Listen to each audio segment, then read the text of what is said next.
Olá pessoal, tudo bem com vocês? Aqui quem fala é o professor Célio Martins.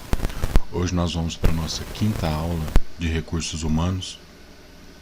Nós vamos estar fazendo o capítulo 7 da apostila de vocês. Estou até com a apostila aberta aqui. Hoje nós vamos falar sobre planejamento de cargo. Tá? Então vamos lá para a página 89. Vamos falar aí, vai ter o estudo de caso, né, do João e da Sabrina novamente. Então vamos lá, o que é o planejamento de cargo, né? João acabou de ser contratado pela agência de recrutamento SR e conhecerá todas as áreas da empresa. Sabrina irá integrá-lo à empresa. Sabrina, hoje irá conhecer a área de aplicar pessoas. Aplicar pessoas?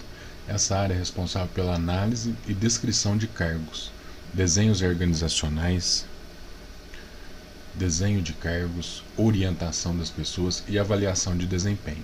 João, poderia explicar?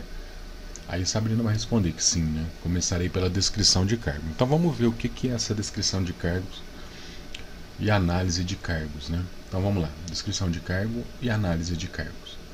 As pessoas são habituadas, até socialmente condicionadas, a se apresentarem por meio de cargo que ocupam. Eu sou o chefe da contabilidade. Fulano é analista de sistemas e etc. Às vezes, o cargo é substituído por uma forma mais genérica, que é a profissão. O fulano é contador, o ciclano é engenheiro, e assim por diante.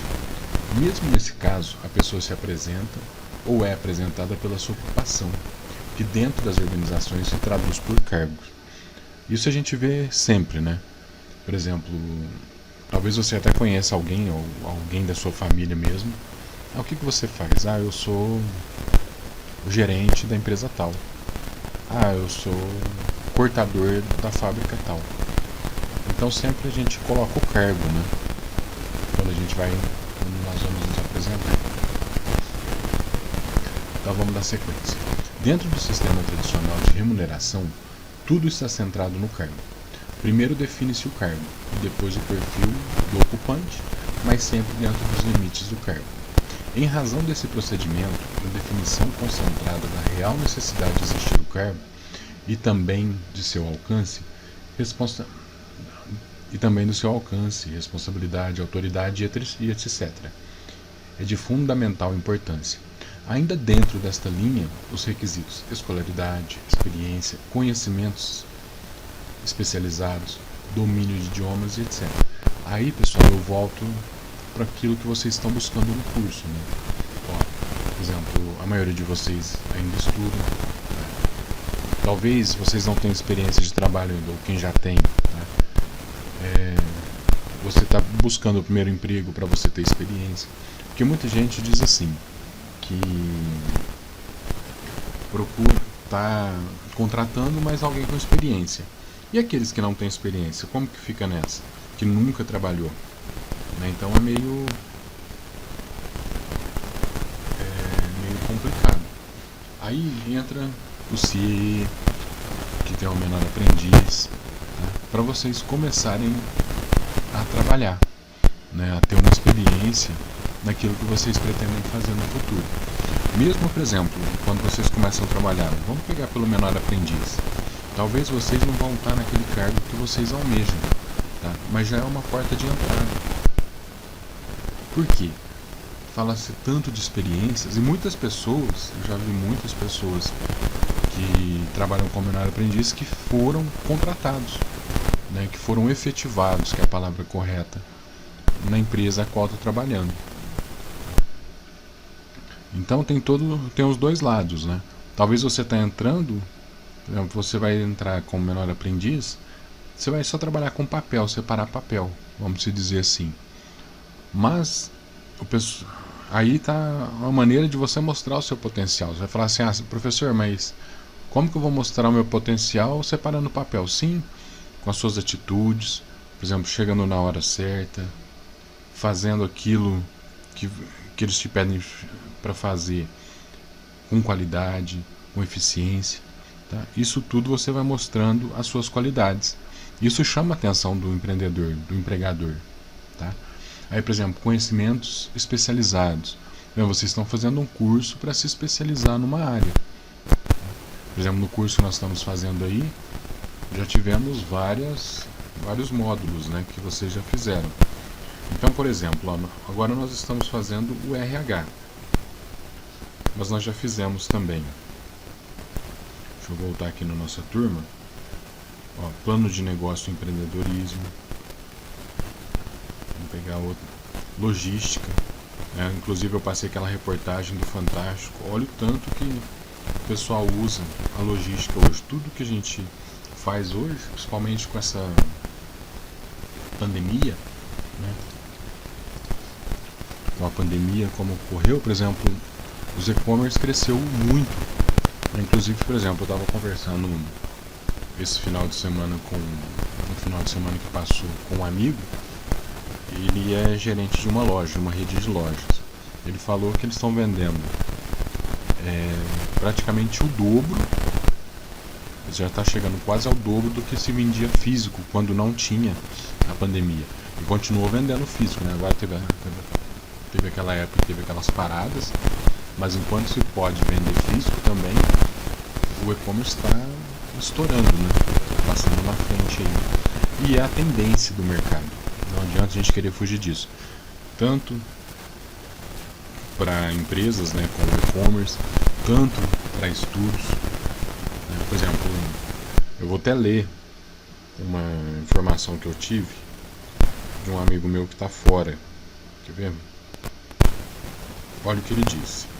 Nós falando sobre os cursos à distância, né, os cursos online como nós estamos tendo, e olha o que ele me disse. Deixa eu só pegar aqui na parte que a gente conversou sobre isso. E assim, ele é uma pessoa também mente super aberta, né? Vou dar uma paradinha aqui no vídeo só pra mim achar aqui a parte que nós não vou parar nenhum vídeo não. Então, já estou aqui perto da conversa e vamos lá. Eu até comentei com ele, né, que o pessoal muitas das vezes fala, nossa, mas o curso online, isso vai ser a tendência, pessoal. Não adianta. E, por exemplo, faculdades começou lá no EAD. Hoje você vê faculdades com estruturas gigantescas, tá, com pouquíssimos cursos presenciais. Mas são coisas aí que a tendência é acontecer isso, tá? Então vocês não precisam se preocupar, por exemplo, a qualidade de um curso desse. No exterior, é até a parte que eu quero que o pessoal ali, ó. Olha o que eu falei pra ele. Assim, viu? Mas também fico preocupado. Muita gente fica preocupado com os cursos online, né? Por exemplo, com as aulas gravadas. Aí o que ele falou? O pior é que daqui pra frente muitos cursos serão à distância. Não tem outro jeito. Aqui na Europa, as empresas dão preferências para pessoas que formaram pela internet. Segundo eles, essas pessoas são mais proativas, tomando decisões mais rápidas. Aí no Brasil ainda há um certo preconceito, mas a pandemia forçou a mudança de conceitos na cabeça das pessoas mais resistentes. O que falta agora, e ele até cita e eu concordo com ele, o que falta agora aí no Brasil é uma internet de boa qualidade para todas as pessoas, de norte ao sul e de leste a oeste, se possível sem custo, gratuito. Porque mesmo com a tecnologia avançada igual tá, muitos lugares nós não temos, tem muita gente que não tem acesso à internet ainda, isso complica muito, né? Mas isso vai ser o futuro, não tem como nós escaparmos disso. Igual ele disse, né? Lá na Europa o pessoal já prefere, por quê? A pessoa tem que ter foco. Por exemplo, igual vocês, para vocês fazerem esse curso, vocês têm que ser, mesmo se não der, mesmo, por exemplo, tem gente que eu sei que talvez pelo fato da escola estar também online, vocês não estão conseguindo acompanhar na mesma hora que eu posto as aulas, tá? Mas a maioria de vocês, por exemplo, tem pessoas que me mandam, falam assim, colocam o nome no grupo, tá falando, sério, ó, eu vou te entregar a matéria tal dia, porque eu estou tendo aula online também na escola. Então, isso que vocês fazem, tá, é vocês trabalhando para se adaptar né, nessa forma do curso de online, mas também isso está mostrando que vocês estão empenhados, tá? E vocês têm, por exemplo, não pode entregar hoje, mas já me avisa que vai entregar outro dia, tá? E são todas atitudes e decisões que vocês tomam que já é parte dessa mudança que nós tivemos, né, dos cursos online, tá? Então vamos lá, vamos dar sequência aqui. São voltados para o cargo. Deixa eu ler aqui de novo, né, senão eu peguei pela metade. Ainda dentro dessa linha, os requisitos, né, escolaridade, experiência, conhecimento específico, domínio de idiomas, etc., são voltados para o cargo e devem estar equilibrados com a responsabilidade e a complexidade deste. Os cargos têm existência formal, com seu alcance e autoridade concentrado e realizada dentro da organização, sendo mediante a existência de um documento, a descrição de cargo. Tá, depois eu vou pegar um documento aqui, como que é feita essa descrição de cargos. Tá? Aí o João, então preciso saber qual é o cargo que estão precisando. Sim, descrição de cargo. Normalmente funciona assim: a área solicita, pede uma contratação. A área solicitante pede uma contratação. E nós pedimos para ela a descrição de cargo. Como assim cargo? Funciona assim. Agora nós vamos saber o conceito de cargos. O conceito de cargos baseia-se nas noções de tarefas, atribuições e de função. A saber, tarefa é atividade individualizada e executada por um ocupante do cargo. Então o que seria a tarefa? É aquilo que você vai fazer, tá, no seu dia a dia. Aquilo que você, não o grupo, que você tem que fazer, tá? O que você vai estar fazendo para naquele determinado cargo. Geralmente é atividade atribuída a cargos simples e repetitivos, cargos de horistas ou operários, como manter uma peça, tá? Rosquear um parafuso, usinas, um componente, injetar uma peça, dentre outras coisas. Tá? Agora, o que é a atribuição? É toda atividade individualizada e executada por ocupante do cargo, que seria aí a tarefa, né?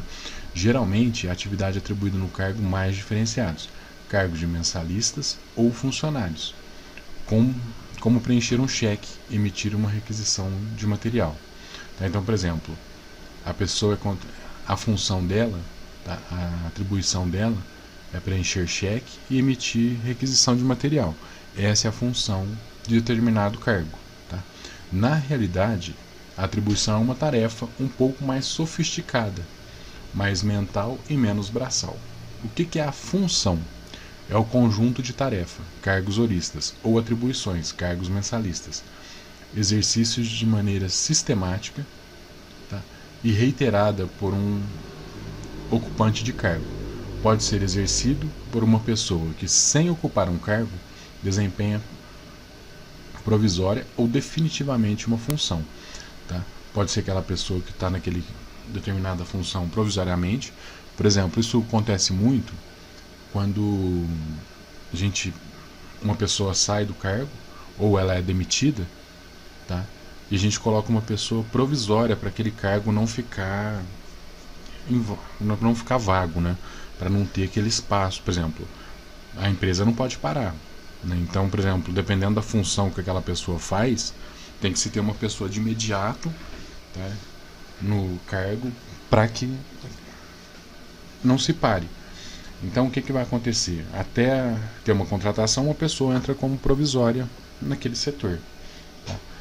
Dependendo, aí entra um outro detalhe, dependendo do desempenho que essa pessoa tiver, ela pode se tornar o colaborador definitivo daquela função também, né? Para que um conjunto de atribuições constitua uma função, é necessário que haja reiteração em seu desempenho. Aí o que é o cargo? É um conjunto de funções, conjunto de tarefas ou de atribuições, como uma posição definida na estrutura organizacional. Isso é o organograma. Já vou mostrar para vocês o que é o organograma. A posição define as relações entre cargo e os demais outros cursos da organização. No fundo, são relações entre duas ou mais pessoas. Aí nesse caso, o cargo é um composto de todas as atividades desempenhadas por uma pessoa, que podem ser englobadas em um todo unificado. e que ocupa uma posição formal no organograma da organização. Para desenhar suas atividades, a pessoa que ocupa um cargo deve ser uma posição definida no organograma. Tá? Aí o João vai falar, organograma? Sim, depois mostrarei o da nossa empresa. Mas o que é o organograma? Representa a estrutura formal de uma organização. Mostram como são dispostas as unidades funcionais, a hierarquia e as relações de comunicação existentes entre elas. Cada um na sua unidade, é isso? Cada um no seu departamento, e o seu departamento irá executar as tarefas e atribuições. Aí ele... Entendi. Nesse momento, Sabrina é chamada por Ângela para atender no telefone. Olá, quem está falando? Oi, Sabrina, é o Valmir. Estou precisando de um atendente de telemarketing. Irei enviar um desenho de cargo por e-mail. Responda que irei recrutar, pode ser? Sim, preciso para ontem, ok? E isso aqui, ó, que o Valmir fala para ela, preciso para ontem, é o que acontece muitas das vezes, tá, pessoal? Igual naquele exemplo que eu dei lá, por exemplo, a pessoa foi demitida ou pediu demissão, tá? A empresa vai querer contratar assim de imediato. E muitas das vezes nessa pressa o pessoal erra na contratação, tem esse detalhe também. Tá? Por exemplo, naquela pressa de contratar, não fazem uma seleção minuciosa. Isso faz com que a empresa perca o dinheiro. Né? Porque, por exemplo, contrata hoje, aí a pessoa não dá certo, daqui 5 dias pede para sair, ou a empresa tem que mandar embora. Então tem tudo isso.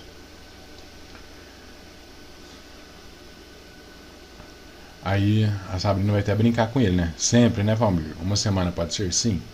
Não 2 semanas, para que o operador comece no próximo mês. Estarei enviando por e-mail. Até mais. Aí, ó, o que ele vai falar? Sabrina, João, me acompanhe. Irá verificar como funciona a prática o desenho do cargo. Desenho do cargo, aí ele vai falar que vai explicar, né? O que é o desenho do cargo? Ó? Provavelmente o desenho do cargo seja tão antigo quanto o próprio trabalho humano. Desde que o ser humano teve de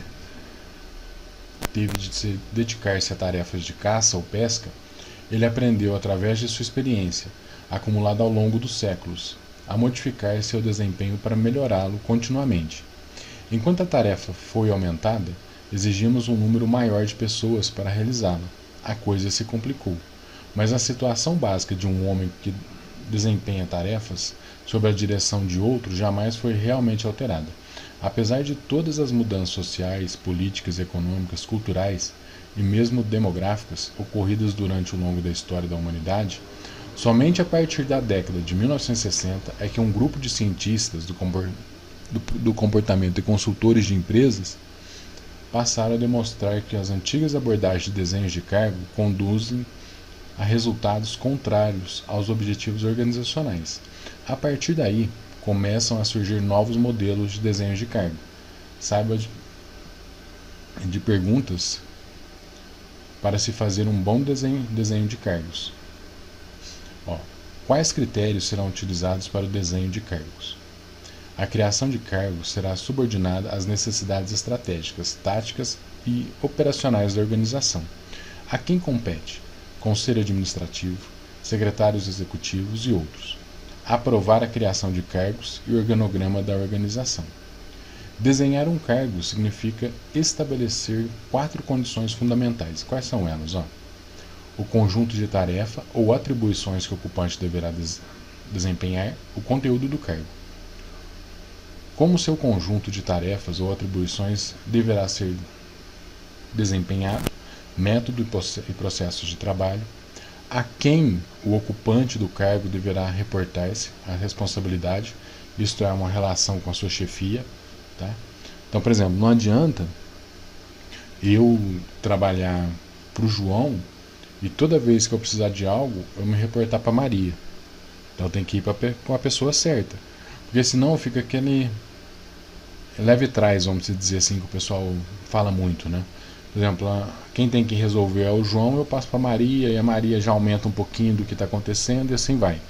Seria aquele em quem chega, do jeito que chega, né? Cada um aumenta um ponto depois. Quem ocupa o cargo deverá supervisionar ou dirigir a autoridade, né? Isto é, relação com seus subordinados. Quem o ocupante do cargo deverá supervisionar ou dirigir seria autoridade, isto é, relação com seus subordinados. Talvez você tenha um cargo de chefia, quem que você vai ter que supervisionar, né? Quem que você vai dirigir, no termo assim, ó, você vai ter, a sua função é essa, você vai ter que fazer isso, você vai ter que me entregar toda a tarde determinado relatório, tá? Coisas desse tipo. Aí o João faz uma pergunta aí para Sabrina, ó, mas qual é o benefício do desempenho de cargos? Vários, citarei alguns. Olha, ela citou alguns, né? Para o João, e olha quantos tem, ó. 1, 2, 3, 4, 5, 6, 7, 8. Só nesse alguns que ela citou. Então vamos lá ver o que a Sabrina falou do desenho os benefícios, né, do desenho de cargo.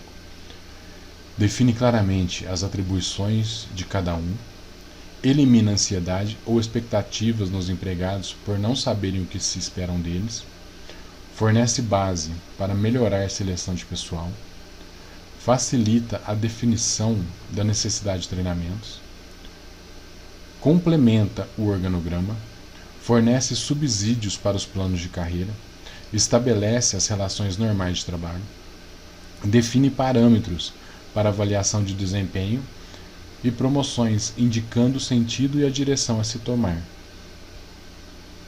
O João ajuda bastante. Tem algum modelo que vocês seguem? Sabrina, sim, seguimos o de desenho de cargos. Job Designer. Envolve a especificação do conteúdo de cada cargo, dos métodos de trabalho e das relações com os demais cargos. Nele, cada cargo exige certas competências do seu ocupante para que sejam bem desempenhados.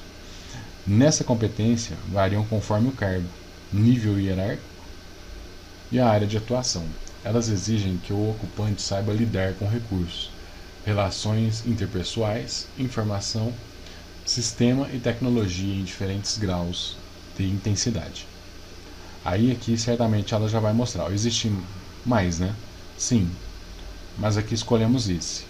Irei enviar ao Valmir e daqui a pouco ele irá responder. Aí o desenho do cargo. Cargo. Qual será a função? Operacional, tático, estratégico. Perfil, faixa etária e quais serão as atribuições. Responsabilidade, descrição da rotina do cargo. Cargo horário, quantas horas esse colaborador terá que trabalhar. Formação, qual é o grau de escolaridade.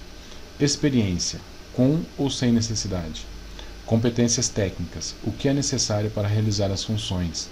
Competências comportamentais, questão ética e moral. Contato, subordinado, chefe. Salário, qual será o valor do salário. Benefício, quais benefícios o funcionário terá. Tá, isso aqui são um desenho de cargo. Então, por exemplo, aqui no perfil, a Sabrina tem lá 30 currículos para determinada função que o Valmir pediu. Só que o Valmir quer no perfil da pessoa que seja de 20 a 30 anos. E naqueles vários currículos, várias pessoas que a Sabrina tem, por exemplo, tem pessoas com mais de 40, com menos de 20, tá? E ela tem aqueles da faixa, por exemplo. Então, se ela tiver 60 pessoas, por exemplo, 10 tem o perfil que o Valmir precisa. Então, ela vai separar esses 10, tá? E ainda tem algumas tem mais coisas aí para ela verificar, para ir sim filtrando, né? Então, por exemplo, desses 10 que ela separou, talvez sobre 5, que são os 5 que ela vai mandar para fazer a entrevista com o Valmir. Ok? Aí o João, ele irá responder todas as informações, Sabrina? Sim, ele deve, pois sem essas informações fica incompleta a descrição de cargo. O João, entendi. E depois da resposta dele, o que temos que fazer? Aí vamos lá. A Sabrina, é uma outra área que logo mostrarei. Chegou a resposta do Valmir, foi rápido. O cargo, operador. João, como assim? Na empresa temos 3 níveis, administrativos e estratégicos. Conhecimento como os diretores e presidência. Tático, conhecimento como líderes, supervisores e gerentes. E operacional, tá? Que é o conhecido como quem irá executar as tarefas, onde saem as ações e metas traçadas pelo nível tático para atingir os objetivos das decisões estratégicas. Então, quais são os 3 níveis? Administrativo e estratégico, né? os táticos e os operacional. Então ele quer um para o operacional. João, entendi. Seguindo, perfil, idade. A partir de 18 anos, ambos os sexos irá executar a tarefa de telemarketing. Ok? Então, por exemplo, a partir de 18 anos. Então, aqueles currículos abaixo de 18 anos, a Sabrina já vai filtrar, já vai tirar fora, né? Porque não é interessante para o Valmir. A responsabilidade. O operador de telemarketing deverá realizar e atender chamadas telefônicas, a fim de contatar clientes e mantê-los informados das promoções oferecidas, sejam elas semanais ou mensais. Cabe ao operador divulgar novos produtos, bem como a execução de novos pedidos, que serão emitidos através de um sistema específico.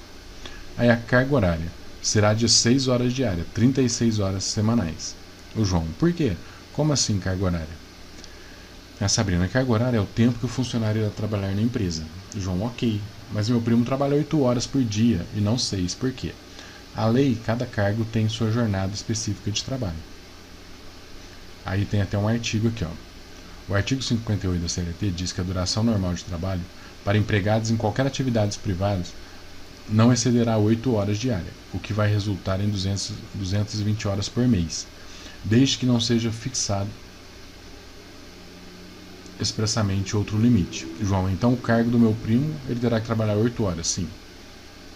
Existem na legislação algumas observações para horários de trabalho diferenciados, de acordo com a função, como por exemplo, os assessoristas e as telefonistas trabalham 6 horas diárias. Os médicos, dentistas, profissionais de laboratório, radiologia e advogados trabalham 4 horas diárias. Aí o João, explicado, mas ele não colocou o horário, sabe? Na verdade, ligarei para ele para saber. João, e o intervalo?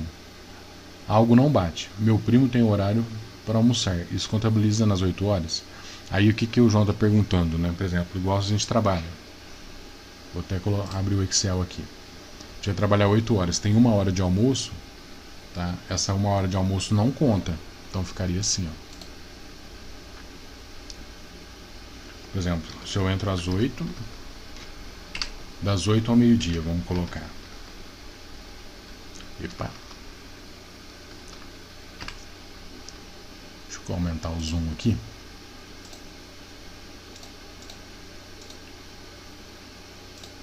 Tá aí das 13, das 12,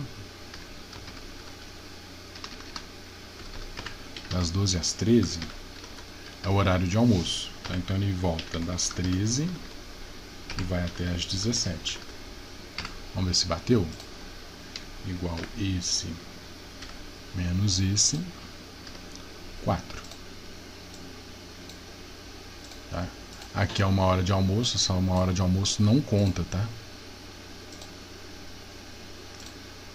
Então aqui ó, seria igual esse mais esse, que seriam as 8 horas que ele tem que trabalhar, ok? Eu acho que já comentei com vocês também que tem aqueles casos, por exemplo, que faz 12 por 36.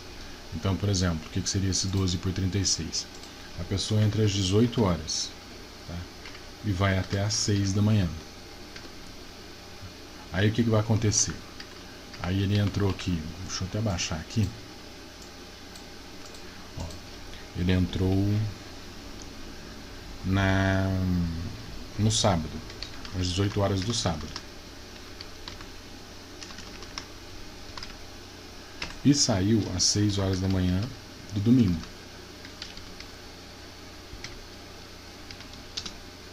Aí o que vai acontecer? Ele não vai entrar às 18 horas do domingo de novo.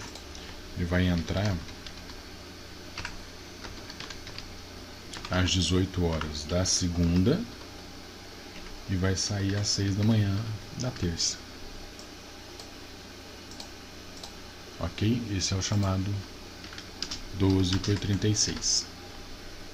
Isso quem trabalha muito nesse tipo de horário, não são porteiros, enfermeiros, tá? Tudo trabalha nesse tipo de horário aqui. Ou, por exemplo, entra às 19, sai às 7, aí vai depender aí de cada empresa, ok?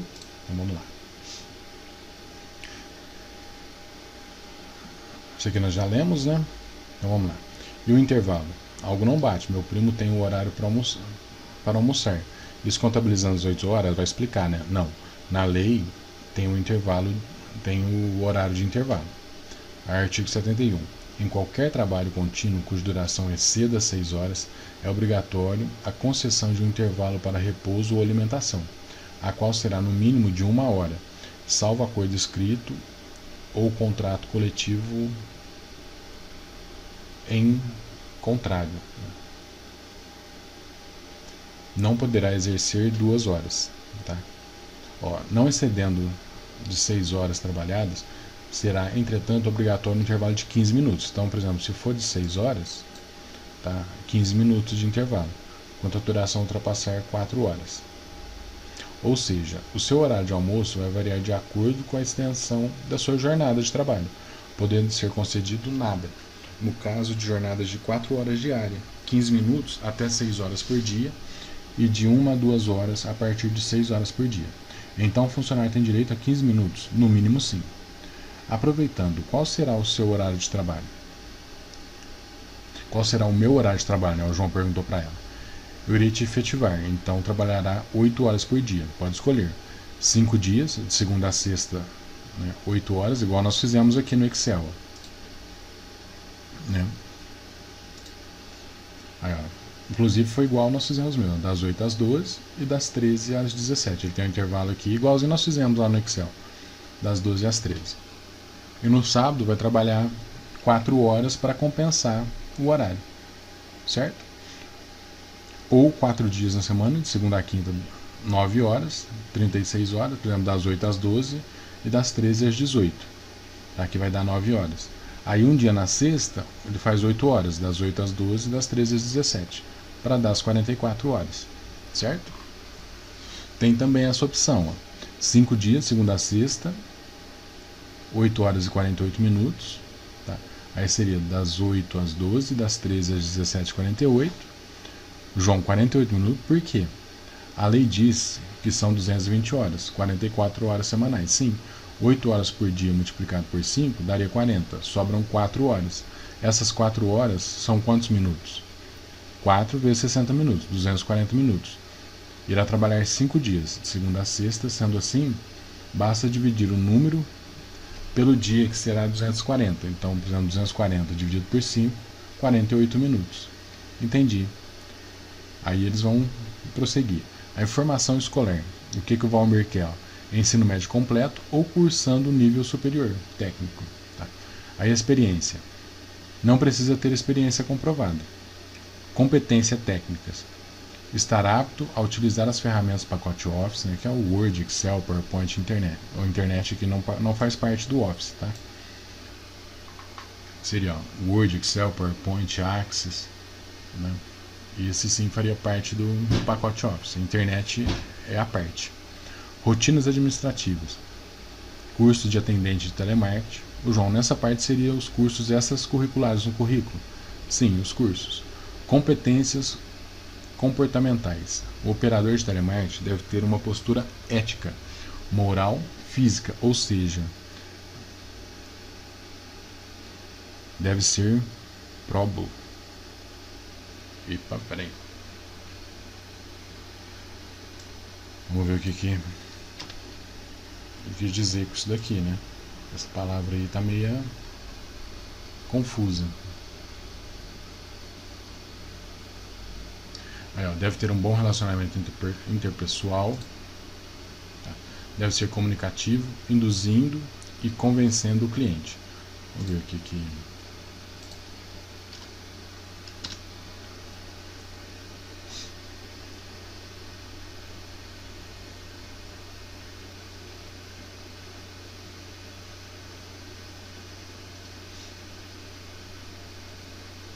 Vamos ver o que esse probo que ele fala aqui.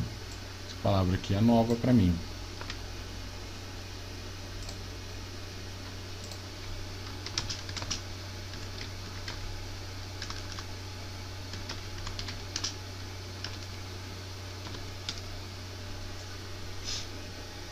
Ah, tá. Então, probo de caráter íntegro, honrado e honesto. Então, vamos lá.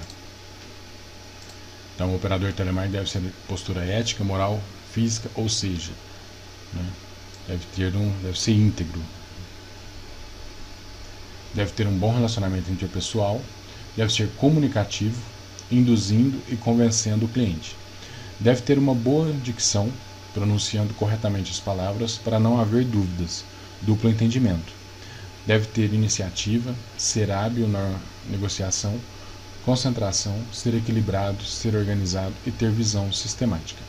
João, seria a moral e a ética? Sim. Lembra das habilidades? Sim. Comportamentos esperados pelos recrutadores. Aí o contato: externo cliente, interno gerência para repasses de relatórios e feedbacks. Tá? João, como assim? Ele conversará com o cliente externo e o interno passará para a gerência. Entendi. Salários e benefícios a combinar. Então, por exemplo, o Valmir não deixou um salário fixo, por exemplo, chega a hora que, dependendo se ele gostar da pessoa, né, vai combinar o salário, tudo dentro daquilo que cabe dentro da empresa, né? Por exemplo, uma coisa que não tem lógica, por exemplo, o supervisor ganha 2.000, aí você contrata tá? Que esse supervisor vai tomar conta e ganhar 2.100, isso não existe, tá? Teria que ser, por exemplo, se o supervisor ganha 2.000, ele pode ganhar até, por exemplo, 1.900, mas nunca 2.000. Por que ele não colocou o valor de salário? Muitos utilizam assim. Como definir um salário? Daqui a pouco mostrarei, no setor de processo de recompensar pessoas. Aí a questão, tá? O que faz a área de aplicar pessoas? Aí é aquela conversa que começou com o João e com a Sabrina. O que é descrição de cargos? Tá? O que é desenho de cargos? Tá? São as questões que vocês vão responder aí a partir da página 99. Realize o desenho de cargo de um auxiliar de escritório. Tá? Então vocês vão responder aí. Tá? Pode ser da forma que vocês achem. Tá? Depois eu comento aí. Quando vocês me mandarem, eu faço as observações aí. Tá? Desse desenho de cargo aí, do auxiliar de escritório. Aí depois, no capítulo 8, nós vamos falar de cargos e salários. Aí já vai entrar a parte de salários também. Mas isso nós vamos fazer na próxima aula. Tá? Nós vamos estar fazendo isso na próxima aula aí pra gente, ok? Então o que vocês vão fazer para mim hoje aí? Vocês vão responder esse questionário, tá? O organograma, deixa eu mostrar um organograma para vocês. Eu falei que eu ia mostrar, acabei não mostrando. Depois nós vamos fazer tá? Ó, vou colocar aqui, ó, modelo de organograma. Nós vamos usar o PowerPoint para fazer Aqui, ó. Isso aqui são os tipos, né, de organograma. Vamos pegar esse aqui, ó.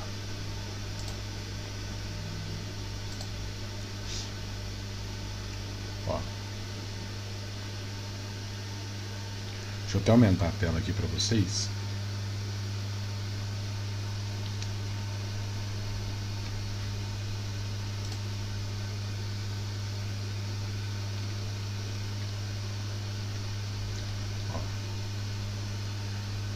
O que seria esse organograma? O diretor-presidente, tá? Aí tem a auditoria interna e o jurídico, ok? Só que o diretor-presidente, o que ele vai fazer? Ó? Ele toma conta do diretor de marketing, diretor financeiro, diretor de operações e o RH. Tá? Só que aí, por exemplo, o diretor de marketing, ele tem os seus setores aqui para tomar conta, que é o comercial e o marketing. Tá? Aí, por exemplo, o marketing vai cuidar do que? Das mídias digitais, parcerias e publicidades. Já o comercial, o B2B, o B2C e o CRM. Tá? Vocês lembram o que é o B2B? Aqui, ó.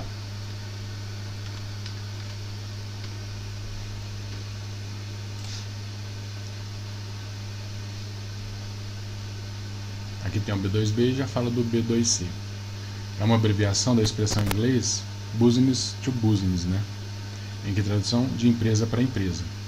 E já o 2C, também é uma abreviação, né, da expressão em inglês business to customer. de empresas para o consumidor.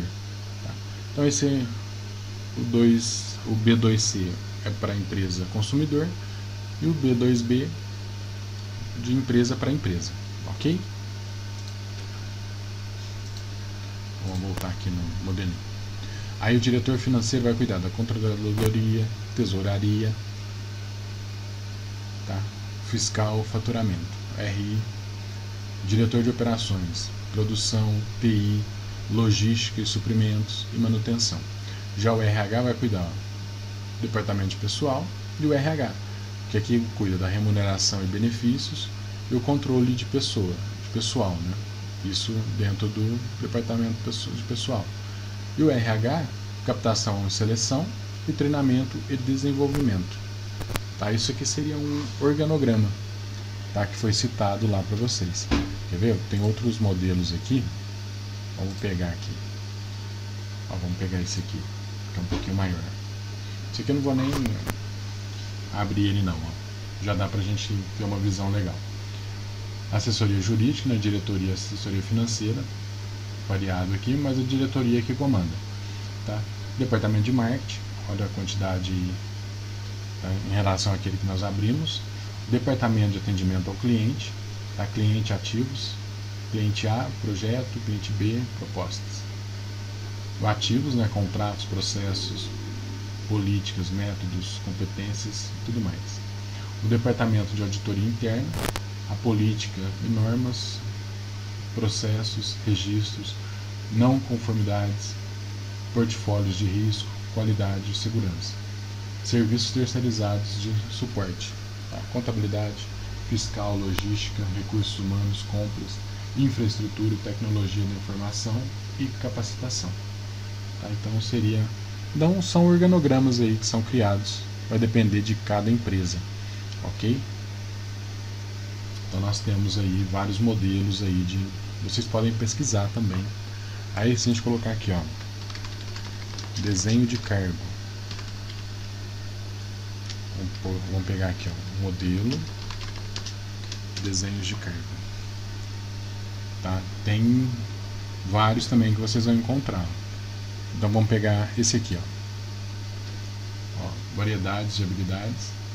Principais objetivos: aumentar a percepção da ocupação do cargo com relação ao seu papel dentro da organização. Então, se a gente for abrir aí, nós vamos ter diversos tipos. Ó. Mas depois nós vamos fazer também, vocês já vão fazer aí no exercício mesmo, que já tem para fazer a ocupação do auxiliar de escritório. Podem pesquisar, tá, pessoal? Vocês podem colocar na internet, ó, desenho de cargo de um auxiliar de escritório, só para vocês terem uma noção, não vão copiar, tá? Vocês podem fazer também, pessoal, o que vocês acham. Depois eu faço as colocações, as justificativas aí, tá? De cada cargo aí que vocês colocaram para mim, ok?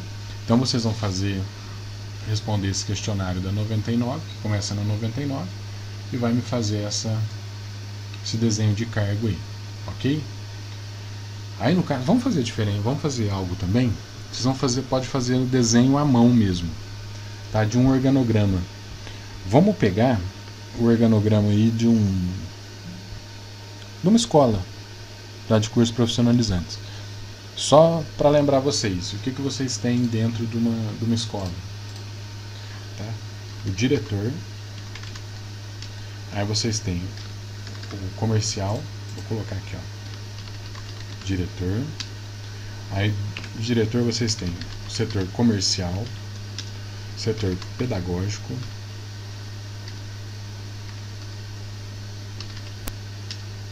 o setor financeiro, tá? O financeiro costuma cuidar da parte, ó, isso em escola, tá? Recepção e cobrança. O pedagógico, depois vocês montam o organograma em cima disso daí. O pedagógico cuida das aulas, os professores, né, vamos colocar aqui. E tem algumas atribuições, por exemplo, controle de falta, revisão de material. Tá? Isso é o que cuida o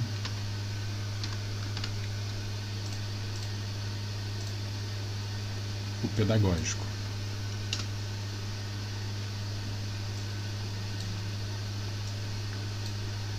E o comercial, o que eles vão cuidar? Do divulgador,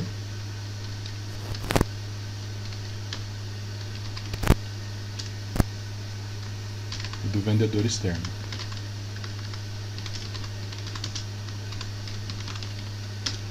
Tá? Então seriam isso daí, ó. Ok? Então seriam essa. Eles vão fazer um organograma para mim relativo a isso. Bem simples, tá? Então, o diretor vai cuidar do comercial, pedagógico e financeiro. O comercial vai cuidar do divulgador e vendedor externo. Pedagógico, professores, controle de faltas. E aqui pode ser só os professores mesmo, não precisa colocar os demais não, que depois é outras atribuições. Então vamos deixar dessa maneira aí, ok? Eu vou salvar isso daqui e vou mandar para vocês também, tá? Vamos lá. Vou salvar aqui na área de trabalho, depois eu mando para vocês junto com a aula. Modelo.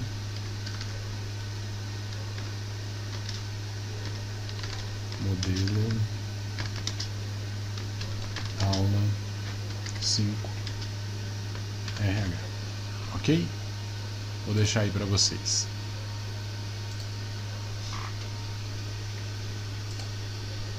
Ok? Então vocês vão responder isso para mim. Tá? Essa foi a nossa aula de hoje. Espero que tenha ajudado, espero que tenha sido claro nas explicações. Tá? Pessoal, vai me dando feedback, tá? Se estão gostando da maneira que eu estou explicando. Tá? Que aí fica mais fácil para a gente precisar mudar alguma coisa, vocês me falam também. Ok? Então essa foi a nossa aula de hoje. Forte abraço para vocês. Fiquem com Deus e até a nossa próxima aula.